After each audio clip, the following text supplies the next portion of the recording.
But I predicted Sean Porter was going to win the fight. You know, I know Sean very well. I've been in the ring with both of them, and I said it would be what it was, that somebody just needs to have that boy throw more punches, Danny Garcia. You know, just make him be a little bit more active if he wants to win at this level, at this stage of his career. Keith, your reactions to Bob Arum's alleged offer to Danny Garcia $3 million to fight Bud Crawford. Do you think Bob Arum is willing to risk his golden goose to fight someone like Danny Garcia that you've been in the ring with? Yes, it's a dangerous fight for Bud, but it's a winnable fight. Why? Danny don't throw no punches. You know what I mean? It's easy to beat somebody who throws 15 punches around, man. It's what I like to call the numbers game, right? We're at this level, we're all professional, elite athletes. But where is Danny's athleticism, right?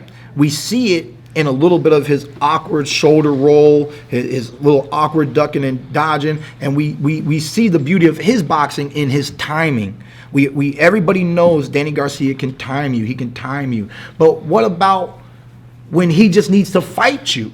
You know, he's not doing that. You know, and Crawford, he switches, he moves around the ring, he has great hand speed, and if you know Danny the way I know Danny, hand speed is intimidating for him, almost more intimidating than power itself. Okay, he doesn't like hand speed. He didn't like it with Amir Khan. He didn't like it with me.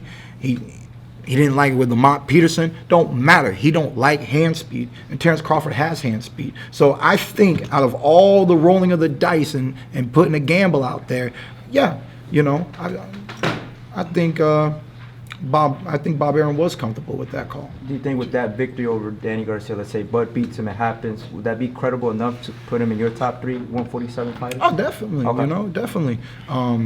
But you know, like I said, man, but you still got the whole Porter issue.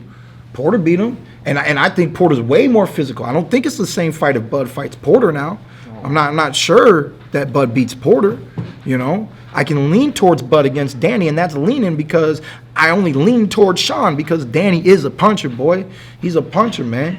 He hit me in my arm. I couldn't raise it for 2 days after the fight. Wow. You know what I mean? I was like, you know, I was like, I'm glad, man. You know, and the way it felt, I was also happy that was my arm, because if it was my chin, I know that I wouldn't have been able to withstand that blow.